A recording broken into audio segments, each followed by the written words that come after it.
one child-proof lid. Just press down, squeeze slightly and turn. Sounds simple, doesn't it? Let's see. Press down, squeeze slightly and turn. Nothing happens. Press down, squeeze slightly and turn, and you can't come. It won't come off. Oh, oh dear God.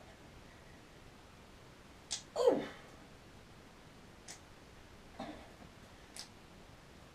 Oh.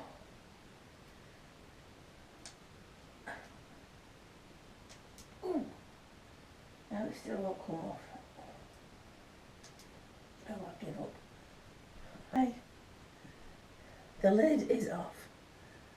I cheated and got Richard to do it. I've struggled with this time and time again. I cannot get the lid off this thing. Right, here goes. Of course it soaks straight into the wood. I'm probably going to have to use quite a bit on this.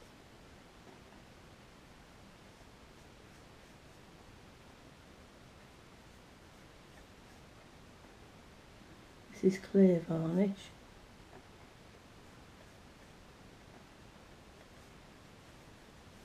And you won't get the benefit of the colours until the whole thing's dry.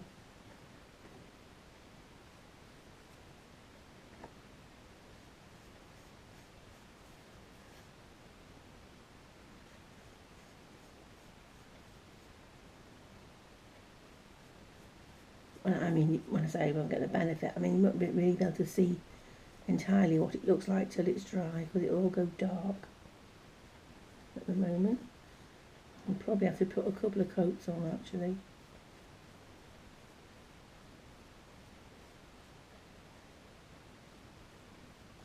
Make sure it's covered properly to protect it.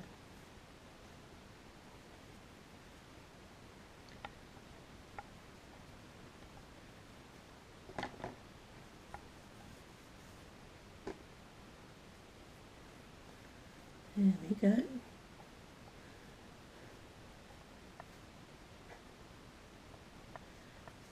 Like I said before, I'm never entirely satisfied with anything that I create. I just get it to the point where it's as good as I can get it at that time.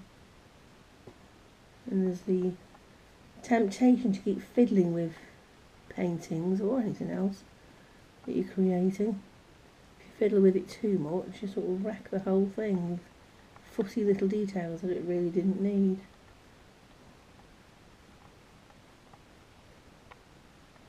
There we go. And you're not really going to be able to see what it looks like till it's dry, so just bear that in mind. And we'll come back to it and show you again when the varnish is dried. The pond's frozen over today. It's been a cold night, we had a bit of snow, as you can see from the ground. Nothing dramatic, just a sprinkle. But yeah, the water's frozen over. Someone's lost a football in the middle of it, and even one of the bigger expanses is frozen over. Across that side there's some free water, but you can see it's frozen quite extensively. Gives you some clues to temperatures last night. Hardly Arctic, but then again. Birds tweeting over there, chirruping away. Couple of pigeons pottering about. Oh, there's 3 of them actually.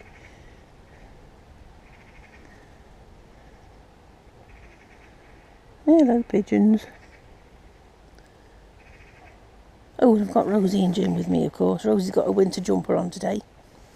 Hi! I have a decorating disaster to report. I'm going to share this with you, even though it's a complete mess. See the wall behind me? Kitchen wall. I decided I'd paint it. It needed a fresh coat of paint.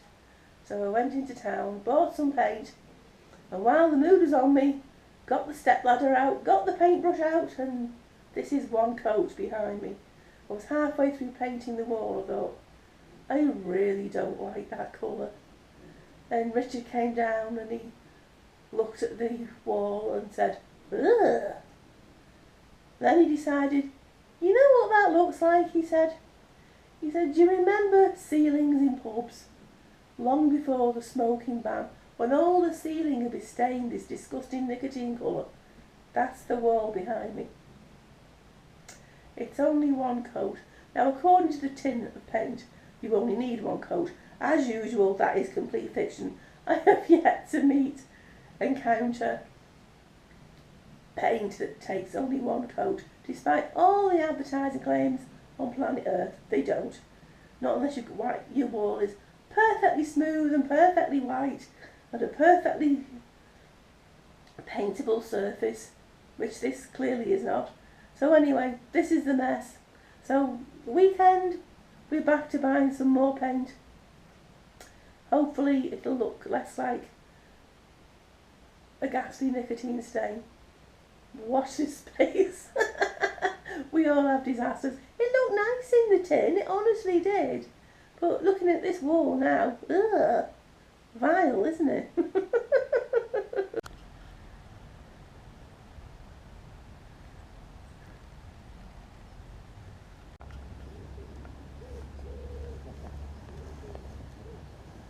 Come on, Rosie. What have you found, Jim? Found something else to sniff at. Nice and sunny in the park today. A bit on the chilly side though, but not unpleasant. Expect a bit of chill at this time of the year. Oh look, the edges of the water's got ice on it there. Just the thinnest layer of ice. Little flock of tufted ducks there. Canada geese, mallards of course. A pigeon braving the cold to get a wash over there. A couple of pigeons having a wash. But yeah, nice little flock of tufted ducks have flown in. Hello, beauty.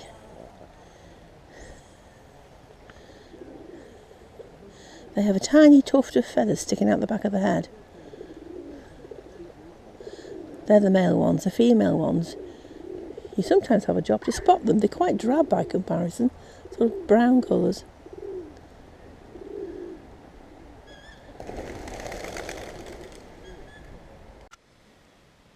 We've got some lovely winter sunshine streaming through the windows today, so I thought I'd share these lovely plants and show you something that I did not expect to see.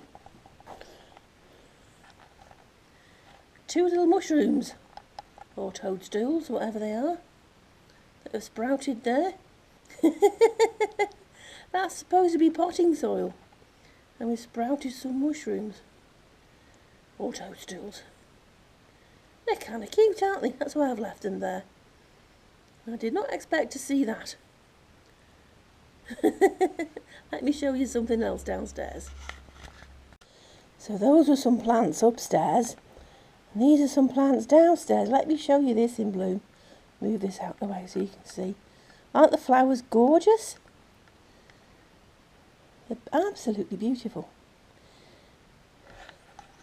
Let's see if I can show you a bit better. Aren't they lovely? There's loads more buds to come. Some kind of succulent, that's what that is.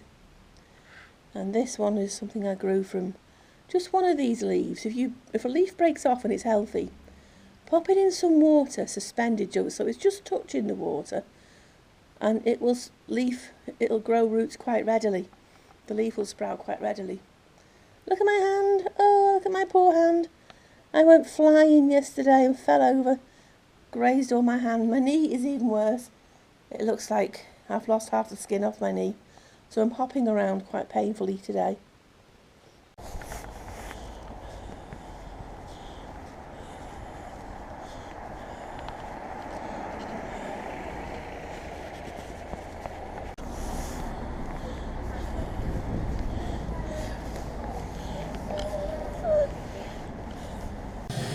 So today I'm bringing you with me on a trip to the Williamson Art Gallery and Museum, which can be found on Slatey Road in Oxton, in Wirral in England. And this exhibition is a Williamson Open for 2026. The Open invites all artists have got some kind of connection to the Wirral, whether they live there or they used to live there.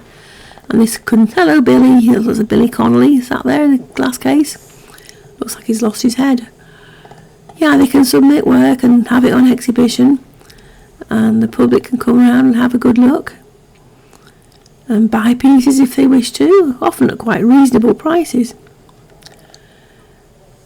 The contents of the exhibition are very diverse, as you'll see for yourself as we wander around. It's a lovely gallery. There's a nice cafe there, and there's a little garden tucked away as well. I like to see the sheer range of work, from abstract, semi-abstract, cubist to absolute realism, and then into fantasy. There's something for everyone. Everybody's taste is different, and whether you like something or not is not a measure of the quality of art itself. It's nice to be challenged, challenge yourself, push against the boundaries of what you think you like. You don't know, you might find something completely new. The green one there is a watercolour by Janine Pinion. He's a New Brighton artist, very good watercolour artist. And I really like this one with the fish and the boat. An element of fantasy to it, but it's lovely, beautifully detailed. I like the transparency of the water. It's gorgeous. But again, you know, that's not a measure of the value of a piece of art. When we talk about good art, what do we actually mean? Good in what way? Good according to what set of criteria? You can argue about it till the cows come home and still not everybody agree. Big spacious gallery, as you can see, lots of light streaming in from overhead. And the exhibition fills several rooms. Some nice portraiture there.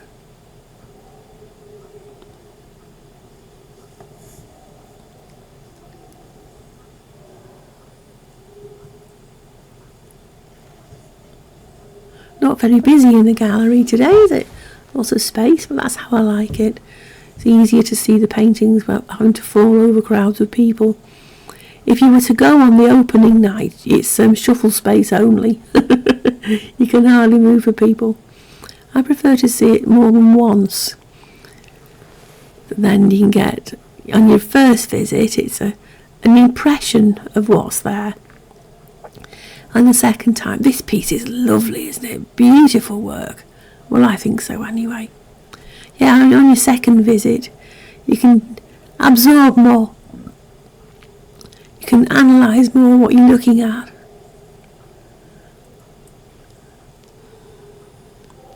And like I said before, if you fancy a piece, you can buy it.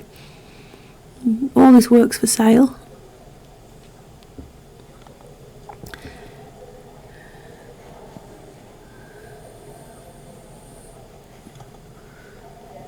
You'll see some pieces with a little red dot next to it. Those are the ones that have been sold. At this point, the exhibition's still ongoing. I love the size of the gallery, it's so spacious.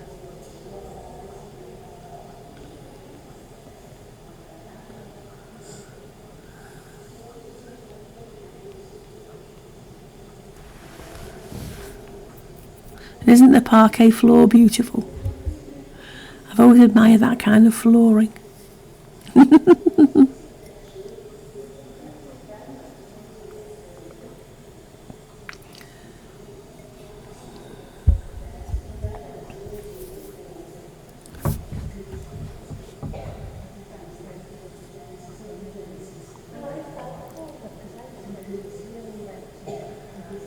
can hear in the background other people talking, but there's still plenty of room to look around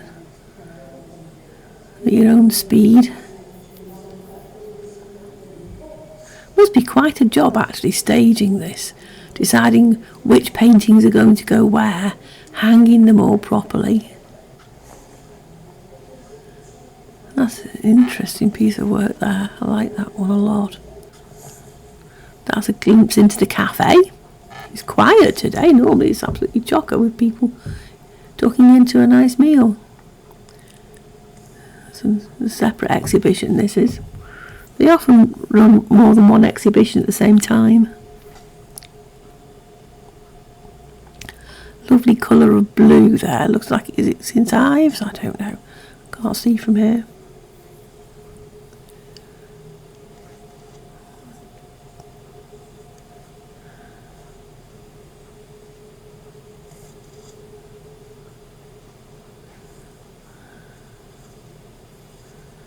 These are some older paintings. Touch the old Dutch masters there. Oh, I do get tired of seeing naked women on display in galleries.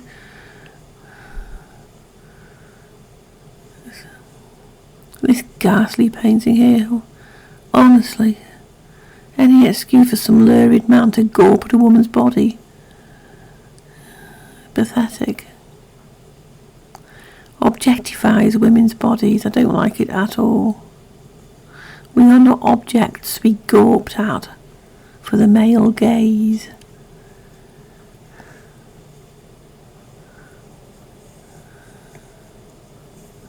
Says nothing about who the woman is or what her life is. It's just a picture of her naked bits and bobs.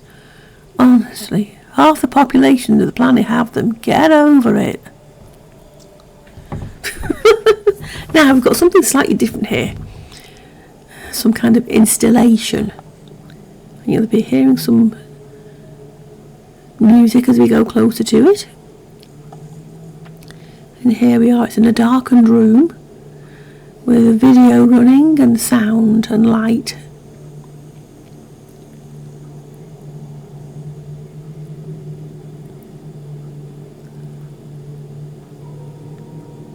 Precisely what it's about, you can interpret it to your own delight. The human body, human spirit, our place in the universe. Who knows what it's about? It's ambiguous, isn't it? You can interpret it to suit yourself. You can perhaps give it meaning that it didn't even have. But that's okay. That's what it's all about. Makes people stop and look and think. And here's something completely different. The museum's pottery collection. I've always had an interest in pottery. Worked in a pottery once. Didn't make this sort of thing, mind you. The stuff we made at Pretty Ugly Pottery was very different. Chunky mugs with cartoon faces stuck on the side. Yeah. And then we've got some Victorian furniture, a big lion. Now how's that for a sideboard? Some sculptures, more pottery, some fancy chairs.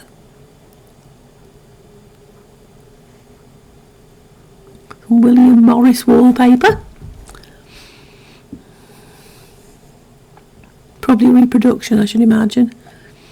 There's ornate chairs, very ornate, aren't they? Like thrones.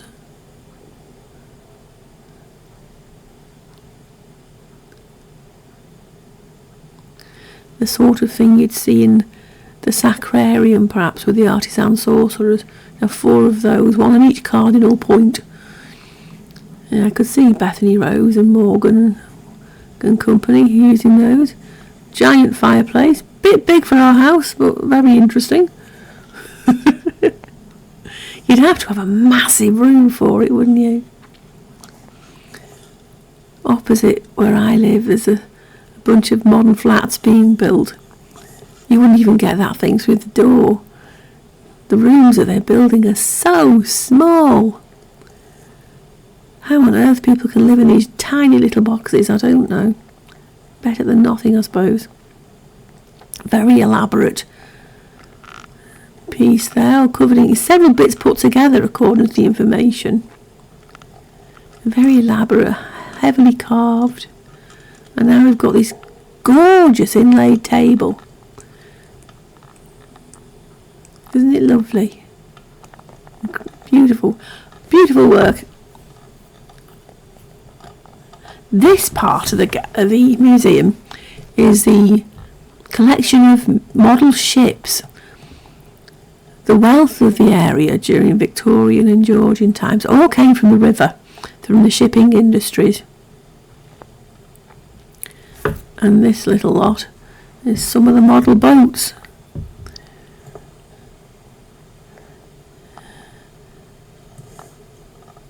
The sort of thing little boys spend hours staring at and little girls spend 2 minutes staring at and go off to find something more interesting. The detail of them is incredible. Even the rigging is as it would be.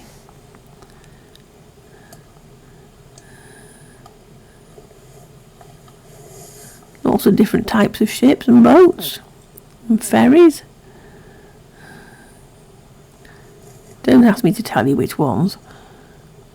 And this here is a scale model of the Mersey Docklands as they once were. You see the big painting above it of a ship about to be launched. Of course, the Docklands are vastly reduced these days. You've got Camel Laird's, and that's about it.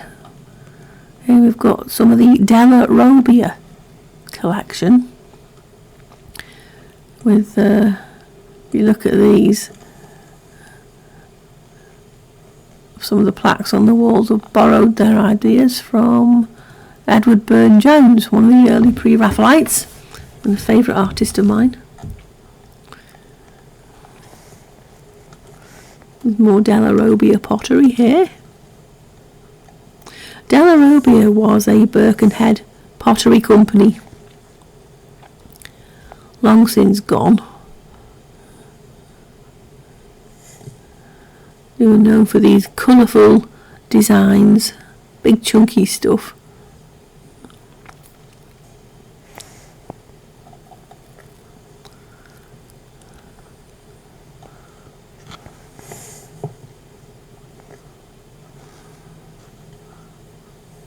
It's not dissimilar to Moorcroft, but I think Moorcroft took it to a higher level.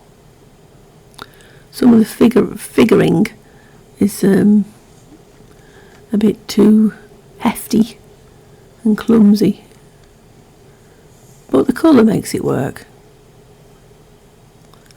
Lovely pottery in there. And into another room you've got this lovely sculpture of a dancer, which I'm rather fond of.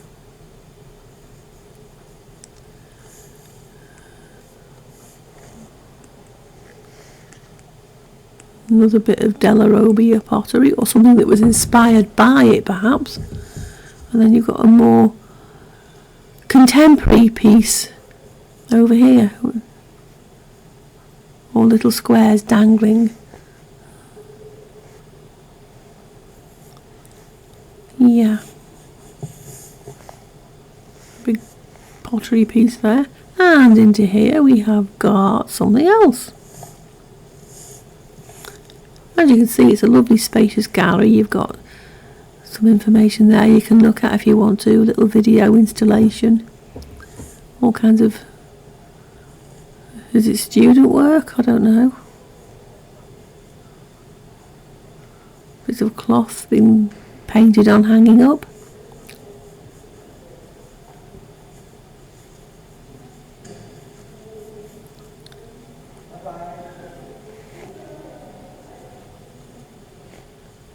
Still, like I said before, it's nice to see what other people have been doing.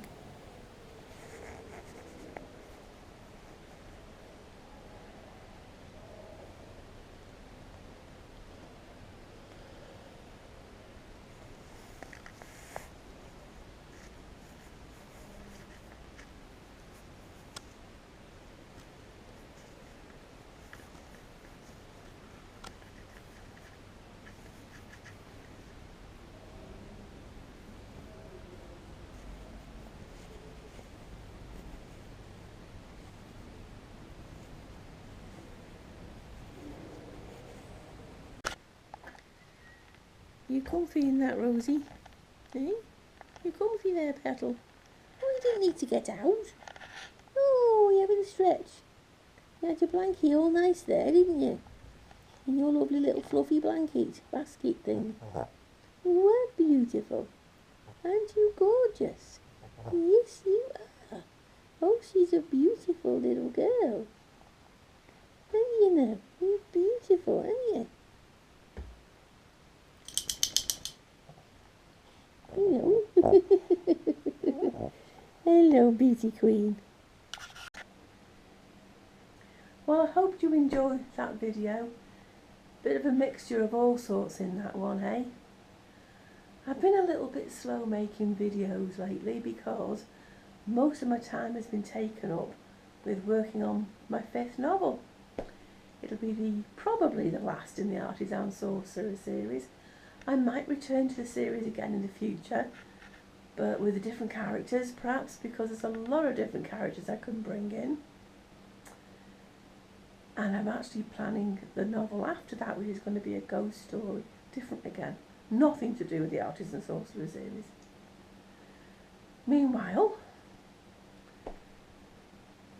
it's cold, it's rainy, I've got my huge jumper on trying to keep warm. I've been busy doing some painting. Oh, I promised at the start of this video to show you the finished oak leaf painting, didn't I? The one that I'd done on a plaque of wood. Let me show you. It's right here. Let me show you. Here you go. Can you see that? Big chunk of wood that it's on. There you go. Let me know what you think.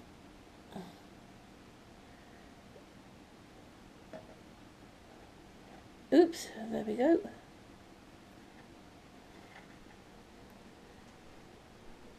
Oh, that you can see there. That's the ongoing patchwork blanket pile of squares.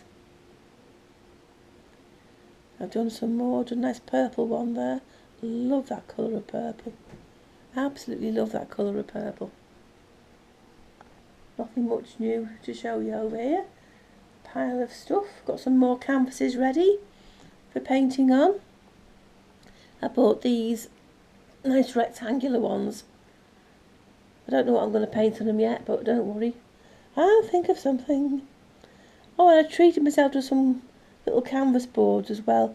I don't normally bother with canvas boards, but they are very portable. So I might be doing some painting outdoors with those.